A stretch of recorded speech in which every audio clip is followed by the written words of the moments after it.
Show start చేద్దాం. Delhi liquor scam కేసులో కీలక పరిణామం. ఈ కేసు విషయంలో ఆరోపణలు ఎదుర్కొంటున్న మనీష్ సిసోడియా, అరవింద్ కేజ్రీవాల్ అలాగే కవితలకు క్లీన్ చిట్ ఇచ్చింది కోర్టు. సో కవితకు కూడా ఊరట లభించింది. దీంతో కవిత ఏ తప్పు చేయలేదు అని చెప్పిన వాళ్ళు సమర్థించుకున్న వాళ్ళందరూ కూడా ఆనందం వ్యక్తం చేస్తున్న పరిస్థితి. తెలంగాణ జాగృతి నేతలు హర్షం వ్యక్తం చేస్తూ ఉన్నారు కోర్టు తీర్పు పట్ల. కవిత అయితే 5 నెలల పాటు జైలు శిక్ష అనుభవించారు ఈ కేసులో. అలాగే మనీష్ సిసోడియా 17 నెలలు, కేజ్రీవాల్ 5 నెలల పాటు ఆయన ముఖ్యమంత్రి హోదాలో ఉండి కూడా జైలు శిక్ష అనుభవించారు కేజ్రీవాల్. ఇక కోర్టు తీర్పు తర్వాత కేజ్రీవాల్ అయితే చాలా భావోద్వేగంతో మాట్లాడారు. ఇది కక్షపూరితము, ఇప్పటికైనా మేము ఏ తప్పు చేయలేదని ప్రూవ్ అయింది అని చెప్పేసి. సో ఈ కోర్టు తీర్పు నేపథ్యంలో కోర్టు తీర్పు తర్వాత జరిగే రాజకీయ పరిణామాలు ఏంటి అంటే ఏం చెప్తారు? ఎస్ అండి, ఈరోజు రౌజ్ అవెన్యూ కోర్టు, న్యూఢిల్లీలో ఒక court, Rouse Avenue court CBI charge షీట్లో ఎన్నో లోపభూయిష్టంగా, సిబిఐ ఛార్జ్ షీటే ఒక దారుణంగా ఉంది. 1000 పేజీలకు పైగా, వేలాది పేజీలు వాల్యూమినస్ ఛార్జ్ షీటే ఎంత దారుణంగా ఉంది అంటూ ఈ స్కామ్ కేసు, ఏది లిక్కర్ స్కామ్ కేసుని టోటల్గా కొట్టివేయబడింది. ఇందులో లిక్కర్ స్కామ్ కేసులో ఆరోపణలు ఎదుర్కొంటున్న మొత్తం 23 మందిని ఇటు అక్విటెడ్ అనమాట, ఇది మొత్తం రిలీజ్ చేసింది. వాళ్ళ మీద ఎటువంటి కేసు లేదని తొలగించడం జరిగింది. ఇది ఏంటంటే భారతదేశంలో ఒక సంచలనమైన కేసుగా ఇది ఒకటి నిరూపితమైంది, ఉండిపోబోతుంది కూడా చరిత్రలో. ఎందుకంటే ఆమ్ ఆద్మీ పార్టీ, ఈ పార్టీ అనేది ఇటు కాంగ్రెస్కి ఇటు బీజేపీకి ఒక ప్రత్యామ్నాయంగా గాంధీయన్ మార్గంలో ఒక అద్భుతంగా ఎదిగిన పార్టీ ఢిల్లీలో అనూహ్యంగా అధికారంలోకి వచ్చేసింది. ఢిల్లీ నుండి ఇటు పంజాబ్లోకి అధికారంలోకి వచ్చింది. ఇలాంటి సందర్భంలో ఒక సివిల్ సర్వెంట్, ఒక గాంధీ అనగా, ఒక సంఘ సంస్కర్తగా, ఒక రిఫార్మిస్ట్గా, యూత్లో ఒక ఐకానిక్గా వెళ్ళిపోయి రామన్ మొగసాసి అవార్డు కొట్టుకుని ప్రపంచంలోనే ఒక గొప్ప పొలిటీషియన్గా ఎదిగిపోయే పరిస్థితుల్లో ఈ లిక్కర్ స్కామ్ అనే ఏది ఢిల్లీ లిక్కర్ పాలసీ అనేది ఒక అవినీతి భరితం అనుకుంటూ అరవింద్ కేజ్రీవాల్తో పాటు ఆయన అనుయాయుడు, అంటే ఆప్ పార్టీ నెలకొల్పడంలో ఒక ఫౌండర్ అనుకున్న మనీష్ సిసోడియా అని అయితే 17 నెలలు, ఈయనైతే 5 నెలలకు పైగా ఈవెన్ ఎలక్షన్ని ఎదుర్కొనే పరిస్థితి కూడా ఆయనకి లేకుండా మన లోక్సభ ఎన్నికలను ఆయన జైల్లో పెట్టడం జరిగింది. దారుణమైన కేసు. దీంతో ఈవెన్ అన్నా హజారే లోక్పాల్ బిల్లు మీద ఉద్యమం తీసుకొచ్చి ఒక అద్భుతమైన గాంధీ అనగా పేరు మోసిన అన్నా హజారే అరవింద్ కేజ్రీవాల్ని ఏమని తిట్టారు అంటే, ఈయనకి రాజకీయాలు వద్దని ముందే చెప్పాను అని ఆయన ఒక గురువే నిందించే సందర్భం ఆయనకు వచ్చింది.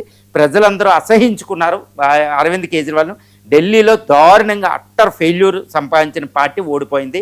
గుర్తుపెట్టుకోవాలి, లోక్సభలో ఒక్క సీటు కూడా కొట్టుకోలేని పరిస్థితి ఆపుకొచ్చింది. మరి ఇప్పుడు ఈ సిబిఐని అంటే ఎన్ఫోర్స్మెంట్ డైరెక్టరేటు సిబిఐ దాఖలు చేసిన 2 కేసుల్ని ఇది కొట్టివేయడం జరిగింది. అంటే పరిస్థితి ఏంటండి, ఈరోజు అరవింద్ కేజ్రీవాల్ కన్నీళ్లు పెట్టుకున్నట్టు సందర్భం ఈరోజు ఇండియా అంతా ఒక పెద్ద బిగ్గెస్ట్ బ్రేకింగ్ న్యూస్, ఒక చర్చనీయాంశం అయిపోయిందనమాట. ఇందులో 23 మందిని కూడా కొట్టివేయడం జరిగింది. 23 మందిపై ఉన్న కేసులు తొలగించడం జరిగింది. ఇందులో ముఖ్యంగా గోరంట్ల ఏపీ తెలంగాణకి సంబంధించిన గోరంట్ల బుచ్చిబాబు, కవిత, శరత్ రెడ్డిలు కూడా ఉన్నారు.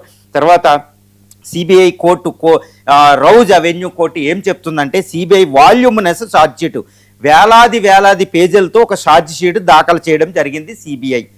ఇచ్చిన ఈ ఛార్జ్ షీట్లో no evidence, no proper evidence, అసలు ఈ స్కామ్ అనే థియరీని ప్రూవ్ చేయడానికి ఎటువంటిది కూడా లేదు, కాంట్రడిక్టరీగా ఉంది అని చెప్పింది.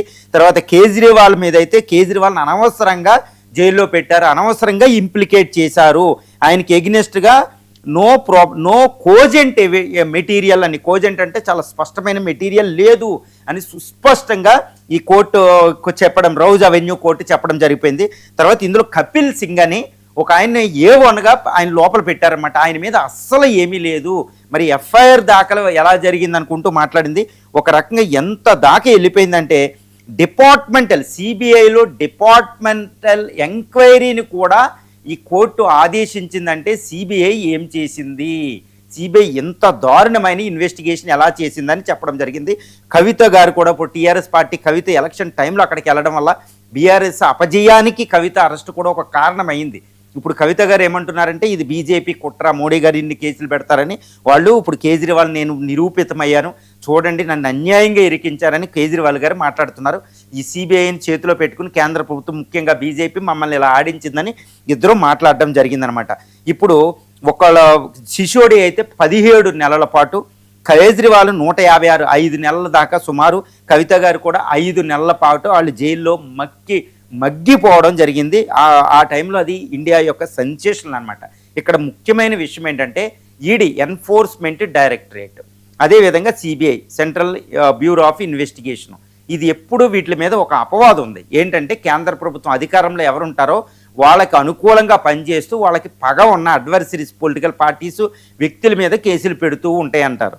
ఇప్పుడు ఈ యొక్క రౌజ్ అవెన్యూ కోర్టు ఈవెన్ సిబిఐలో డిపార్ట్మెంటల్ ఎంక్వైరీ కూడా ఆదేశించి 1000 పేజీల ఛార్జ్ షీట్ రాస్తున్నారు. అంటే ఒక ఐపీఎస్ ఆఫీసర్లో పెద్ద ఎంతో ఎక్స్పీరియన్స్ ఉన్న వాళ్ళు ఇన్వెస్టిగేషన్ ఎందుకు లోపభూయిష్టంగా చేశారు, ఇది కావాలని చేశారా, మరి ఫస్ట్ ఎందుకు అరెస్ట్ చేశారు, అన్ని రోజులు ఎందుకు పెట్టాలి వాళ్ళని, ఇది సిబిఐ సమాధానం చెప్పి తీరాలి.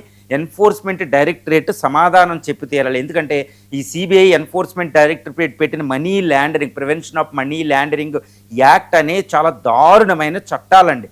ఇవి ఎంతో ప్రజలకు సేవ చేద్దామని వచ్చిన కేజ్రీవాల్ లాంటి వాళ్ళని, కవిత లాంటి వాళ్ళని తీసుకెళ్ళి జైల్లో పడేస్తే అసలు ఎంతటి భయోత్పాతాన్ని క్రియేట్ చేస్తంటే, ప్రజాస్వామ్యంలో ప్రజాస్వామ్యబద్ధంగా పొలిటికల్ పార్టీస్ని అణచగొట్టే అతిపెద్ద చర్య అనమాట. ఇది చాలా పెద్ద విషయం అండి.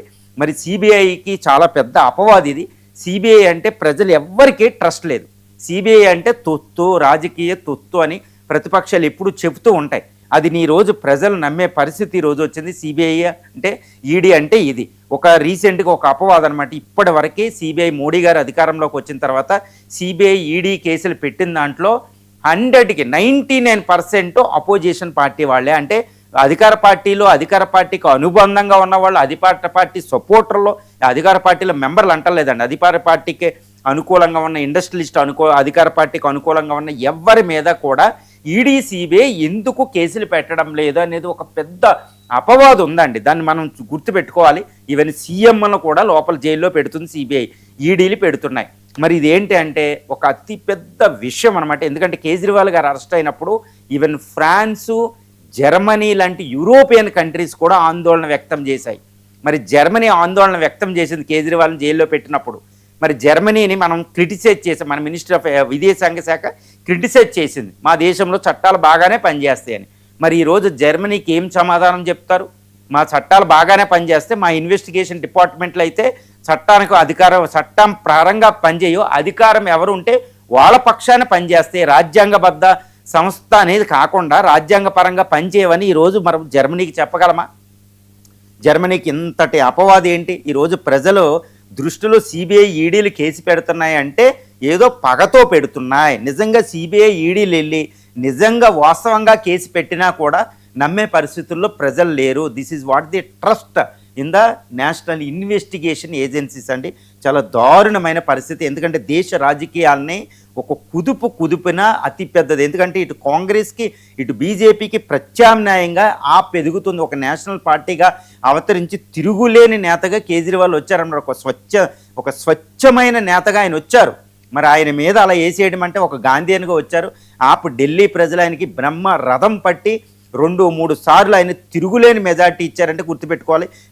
ఎంటైర్ బీజేపీ కంట్రీ అంతా జయించింది, కానీ అక్కడ ఉన్న ఆప్ను మాత్రం 2 ఎలక్షన్లో జయించలేకపోయింది. ఎంటైర్ నేషనల్ ప్రైమ్ మినిస్టర్ నుంచి ఎంటైర్ క్యాబినెట్ రంగంలో దిగిన, అమిత్ షా రంగంలో దిగిన ఢిల్లీ ప్రజలు కేజ్రీవాల్కి ఇచ్చారు. కానీ ఈరోజు కేజ్రీవాల్ ఓడిపోయింది బ్యాలెట్ ద్వారా కాదండి, సిబిఐ, ఈడీ చేతిలో కేజ్రీవాల్ ఓడిపోయారు. మరి ఈరోజు మనం ఏమనాలి? ఈరోజు ఎంతటి దారుణమైన విషయం అంటే అంతటి దారుణమైన విషయం. సిబిఐకి ఛార్జ్ షీట్ వేయడం రాదా? నిజంగా సిబిఐ, ఈడీలకి ఇన్వెస్టిగేషన్ చేయడం రాదా? మరి ఏం జరిగింది? కావాలని నిజమైన కేసుని వాళ్ళు ఇలా భ్రష్టు పట్టించారా, లేకపోతే ఇది జరిగిందా, లేకపోతే బీజేపీ మళ్ళీ మధ్యన ఏదన్నా లోపాయికారి ఒప్పందం జరిగిందా? ఎన్ని డౌట్లు అండి ఈరోజు ఇండియాలో, across the country. This is what the state of investigation agencies in India అనమాట. ఇది రాజ్యాంగబద్ధంగా ఒక వ్యవస్థలు బాగోకపోతే కుదరదు. అక్కడ యునైటెడ్ స్టేట్స్ ఆఫ్ అమెరికా అలాంటి ద గ్రేట్, ఇప్పుడు స్ట్రాంగ్ మెన్ ఆఫ్ యుఎస్ ఎవరంటే ట్రంప్. మరి ట్రంప్ వ్యతిరేకంగా ఒక కోర్టు ఎంత గొప్ప తీర్పు ఇచ్చింది, ఈ మైగ్రేషన్కి సంబంధించి ఎంత గొప్ప తీర్పు ఇచ్చింది, ఈవెన్ డిస్టిక్ కోర్టులు ఒక జడ్జిలు కూడా ఎంత గొప్ప తీర్పులు ఇస్తున్నారు. దట్ ఈస్ అక్కడ ఉన్నటువంటి వ్యవస్థ ఇక్కడ ఎందుకు మనకు కనపడడం అనేది, ఇన్వెస్టిగేషన్ ఏజెన్సీస్ని స్వతంత్రబద్ధంగా ఎందుకు పనిచేయలేకపోతున్నాయి. ఇప్పుడు దీన్ని బట్టి, ఈ కేసుని బట్టి మనం చూడవలసింది ఏంటంటే, ఈ సిబిఐ ఈడీల విషయంలో కేంద్ర ప్రభుత్వం జోక్యం చేసుకోకూడదు. ఈ విషయంలో చాలా జాగ్రత్తగా ఉండాలి. మరి ఏం చేయాలంటే వాటిని రాజ్యాంగబద్ధ సంస్థలు చేయాలి, వాటిని కాన్స్టిట్యూషనల్ అథారిటీ ఇవ్వాలి. అంటే ఒక స్టాట్యుటరీ ఏదో క్యాబినెట్ వీటి ద్వారా కాదండి, ఒక స్టాట్యుటరీ పార్లమెంట్ చట్టం ద్వారా వాటిని ఒక స్టాట్యుటరీ చేసి రాజ్యాంగబద్ధ సంస్థలుగా వాటిని మార్చి ఒక అద్భుతంగా వాటిని తయారు చేస్తే కానీ, లేకపోతే వాళ్ళు అధికారంలో ఉన్న పార్టీ చేతిలో అవి కొమ్ము కాస్తాయి. చాలా దారుణంగా వ్యవస్థ భ్రష్టు పట్టుకోవడానికి ఇలాంటి సిబిఐ ఈడీలు అనమాట. ఇప్పుడు ఏం చేయాలో తెలియని పరిస్థితి. రైట్. ఇక జగన్మోహన్ రెడ్డి కూడా, మాజీ ముఖ్యమంత్రి వైసీపీ అధినేత జగన్మోహన్ రెడ్డి కూడా అక్రమాస్తుల కేసులో 16 నెలల పాటు జైలు శిక్ష అనుభవించారు. ఆ తర్వాత సెప్టెంబర్ 24, 2013 అంటే సరిగ్గా 12 ఏళ్ల 6 నెలల క్రితం ఆయన బెయిల్పై బయటకు వచ్చారు. 12.5 ఏళ్లుగా ఆయన బెయిల్ పైనే ఉన్నారు. ఇప్పటికీ వైసీపీ కార్యకర్తలు, శ్రేణులు నమ్ముతాయి బలంగా జగన్ ఏ తప్పు చేయలేదు అని చెప్పేసి. సో జగన్ విషయంలో కూడా ఇదే తరహా తీర్పు రాబోతోందా అంటే మీ ప్రెడిక్షన్? ఎస్ అండి, ఇప్పుడు జగన్ మోహన్ రెడ్డి గారి మీద కూడా కేసులు పెట్టింది అంటే ఇప్పుడు కేజ్రీవాల్, కవిత మీద కేసులు పెట్టిన CBI, central bureau of investigation, enforcement డైరెక్టరేట్లే. ఇప్పుడు ఎన్ఫోర్స్మెంట్ డైరెక్టరేటు సిబిఐ కేసులు ఎంత భయంకరంగా, ఎంత బలంగా ఉంటాయో, ఎంత గొప్పగా ఉంటాయో ఈ రౌజ్ అవెన్యూ కోర్టు బయట పెట్టింది. సిబిఐ డిపార్ట్మెంటల్ ఎంక్వైరీ కూడా ఆదేశించింది. మరి జగన్ గారి మీద కూడా ఆల్మోస్ట్ 3 డజన్ల పైగా కేసులన్నీ ఉన్నాయి. ఆయన సంవత్సరాల కొద్ది ఆయన జైల్లో ఉన్నాడు. ఇప్పుడు ఈడీ, సిబిఐ ఆయన 12.5 సంవత్సరాలుగా సుమారు బెయిల్ మీద ఉన్నా ఆ బెయిల్ క్యాన్సిల్ చేయలేని ఒక పరిస్థితి.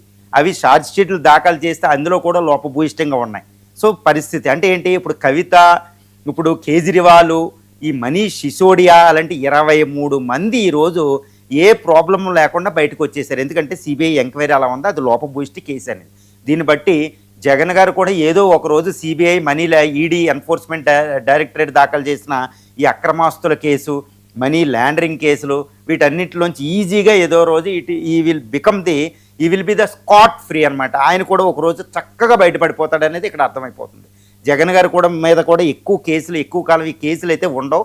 ఎందుకంటే కేసులు బలమా లేదా తర్వాత పెడితే, కేసులు పెట్టిన ఏజెన్సీ మాత్రం సిబిఐ, ఈడీ కాబట్టి అవి కాదు అనుకుంటే ఏదో విధంగా వీళ్ళు బయటపడిపోతారు. ఇదనమాట. అందువల్ల ఇంకోటి కూడా ఉంది జగన్మోహన్ రెడ్డి గారి మీద.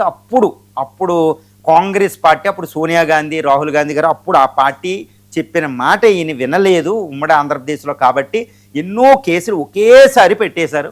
ఈవెన్ వాళ్ళ ఫాదర్ వైఎస్ రాజశేఖర రెడ్డి గారి టైంలో జరిగిన విషయాలను కూడా మిగిలిన వాళ్ళ మీద కాకుండా ఈయన మీదే పెట్టేశారు. కాబట్టి ఈయన మాట వినలేదు. ఈయన లొంగ తీసుకోవడానికి మాత్రమే సిబిఐని, ఈడీని అప్పుడు కాంగ్రెస్ ప్రభుత్వం అధికారంలో ఉన్న, కేంద్రంలో ఉన్న అధికార పక్షం వీటిని వాడుకుంది. కాబట్టి ఇవన్నీ అక్రమమైన కేసులని వైఎస్ఆర్సీపీ కార్యకర్తలు నమ్ముతూ ఉంటారు. ఇప్పుడు కేజ్రీవాల్ మీద, కవిత మీద కేసులు ఎలాగైతే పోయాయో, సిబిఐ ఎలాగై నిరూపించలేకపోయిందో, అదేవిధంగా మోహన్ రెడ్డి గారి మీద కూడా ఈడీ, సిబిఐ కేసులు నిరూపితం కావు అనేది ఇక్కడ అర్థమైపోతుంది. ఒకవేళ నిరూపితం, ఇప్పుడు ప్రజలు కూడా దీన్ని నమ్ముతారు. అంటే జగన్మోహన్ రెడ్డి గారి మీద సిబిఐ, ఈడీ కేసులు పెట్టిన కేసులు అక్రమమైన కేసులని జనం బాగా నమ్మడానికి కూడా ఒక ఆస్కారం వచ్చేసింది అనమాట.